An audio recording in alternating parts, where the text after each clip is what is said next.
嗨，大家好，这里是方竹时间，我是方竹。我们常常说新加坡干净、守规矩、发展好，但这些标签都只是表面。真正让新加坡独一无二的是，它把效率、秩序和多元这三样看似冲突的东西调和成了一种治理逻辑和模式。新加坡呢，以高薪、廉洁和有效率的公务体系著称。可就在2023年，时任交通部长易华仁因涉嫌接受地产商王明星等人高达40万元的礼品，被正式起诉。F1 门票、英超球赛、头等舱航班、5星级酒店，这一切似乎瞬间让新加坡的廉洁神话打了个结。这个事件轰动全国，也让外界重新打量新加坡。难道在完美治理拼图的缝隙中也藏着阴影吗？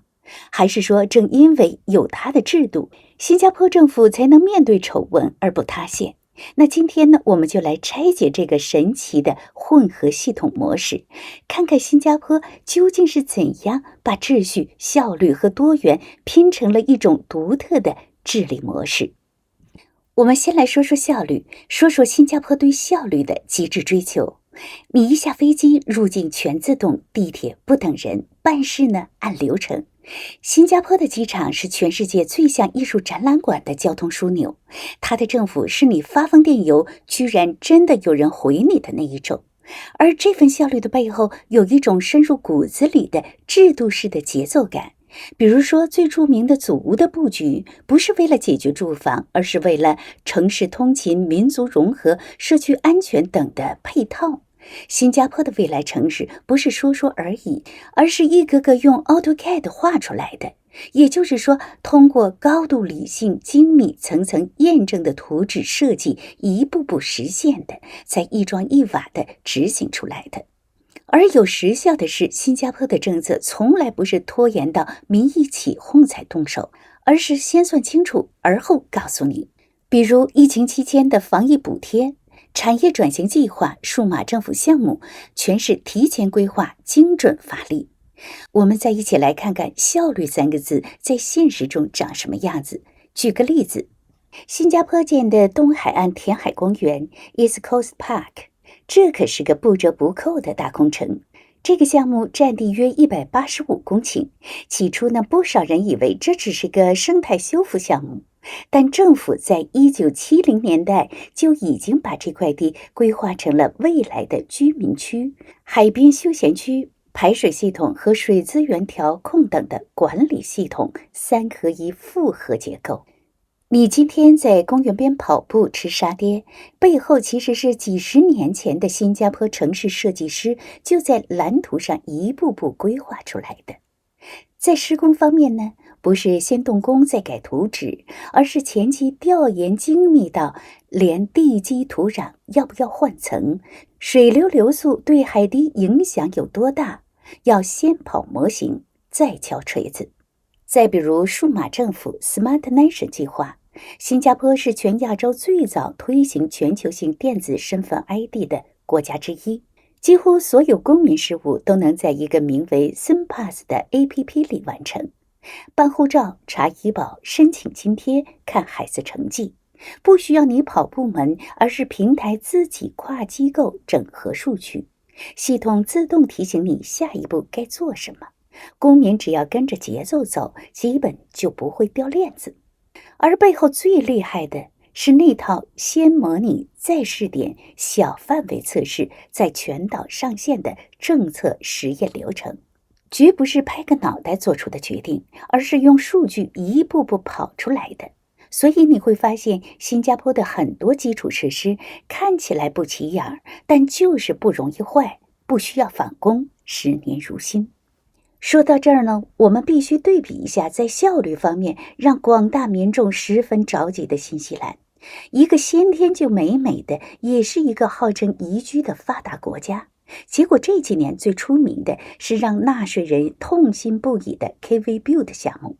KV Build 这个原本打着10年建10万套可负担住房的国家战略计划，启动于2018年。当时的政府承诺要解决房价飞涨、年轻人买不起房的问题，结果呢，5年后不仅离目标差10.8万里，连1/3都没建成，预算一再超支，土地协调卡壳，审批流程像迷宫，甚至连买房资格系统都出错，把资格给了不该拿的人。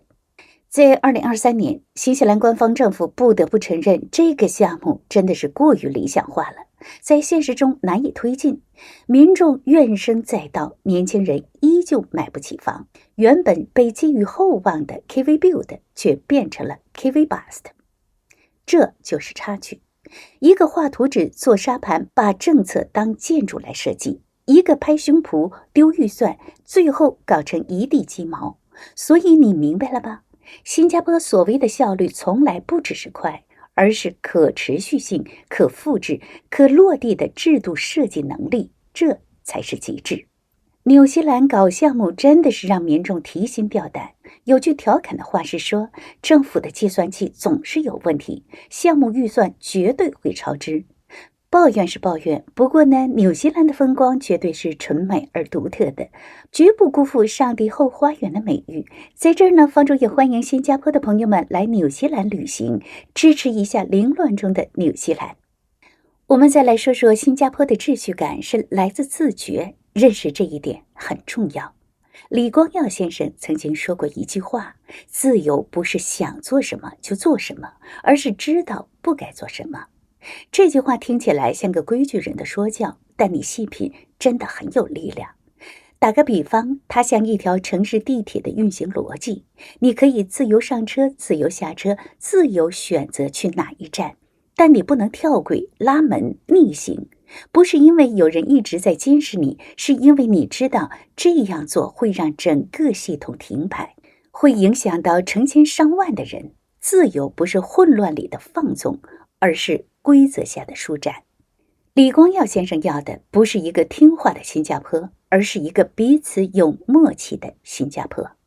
就像演奏交响乐，每个人手里都拿着自己的乐器，但都要看着一个总谱，不争不抢也不乱入。这种有边界的协奏才是新加坡社会的秩序核心。有一次，有个外国记者采访一位新加坡年轻人，问你们这里是不是自由很少？那位年轻人说，我们可以说话，可以旅行，可以创业，但我们不会为了证明自由去做伤害别人的事儿。这句话其实就是李光耀先生的哲学，不该做的事儿不做，不是屈服，而是一种共同体的高度默契。说到多语言、多种族、多宗教，这在其他国家呢可能是社会分裂的源头，可这在新加坡就是城市管理的基础前提。比如住屋政策明确规定，一个组屋区内必须按照种族配额混居，学校教材必须涵盖各种宗教节日和文化传统，国庆演讲也会分4种语言同步直播。比如现任新加坡总理黄循财先生经常以4大种族语言问好，以3种语言向民众演讲。在这里必须赞一下这位金华人才，这就是制度保障的尊重。曾有记者问李光耀先生，您觉得种族矛盾靠什么解决？李光耀先生的回答是，靠制度提前解除冲突的机会。这就是新加坡的逻辑，不等火烧起来再灭，而是先在城市规划里把起火的因素先收掉。那这套逻辑呢，也曾经被质疑，尤其在新加坡2010年后开放赌场，面对博彩业的道德争议时，社会也发出了不同的声音。但最终决定权归于了制度，而制度的调整是一场经过数据、公众感受、风险评估3合1的深度运算。再说效率、秩序、多元，按理说这3个目标很容易互相打架。你要多元就会增加协商成本，效率难以提升；你要效率就可能压缩了多元表达的空间，而过度强调秩序又容易让社会僵化不灵活。但在新加坡，这3者竟然像齿轮一样咬合着前行，运行多年，少有崩盘时刻。想来这绝对不是偶然，而是新加坡一贯的治国逻辑。从一开始就不是追求最大自由或是最响亮的声音，而是打造最稳定组合的治理结构。李光耀先生最初奠定了这一基础，他不是在设计一个理想乌托邦，而是在极度脆弱的现实中用铁腕开路，用现实主义思维建构国家的生存机制。他说的直白，先活下来，才谈其他。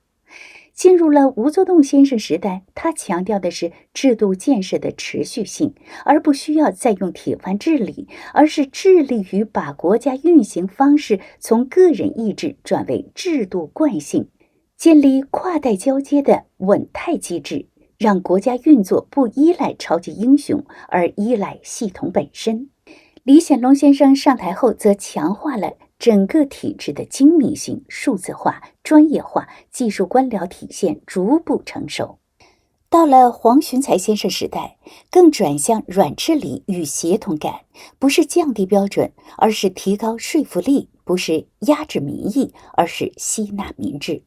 所以你会看到新加坡现在的很多政策不靠领袖喊话，而是靠数据建模、跨部门协作，用可视化流程图说话。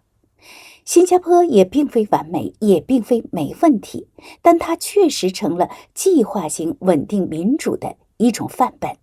它的核心优势不是靠某一个人的光芒，而是一整套的结构性保障的连续性，有效的让效率、秩序、多元融合在一起的治理模式。在当今乱象丛生的世界，新加坡像什么？一看它像不像一艘不大却精准校对的船？他知道自己不是大国，但他知道怎么在大浪中不倾覆。那您眼中的新加坡是怎样的呢？欢迎您在视频下方留言，说出您的想法。这里是方竹时间，我是方竹。如果您喜欢今天的节目，就请点赞、订阅、留言方竹时间，别忘了打开小铃铛，这样您就不会错过最新的内容。方竹祝您好运、好心情，我们下期见。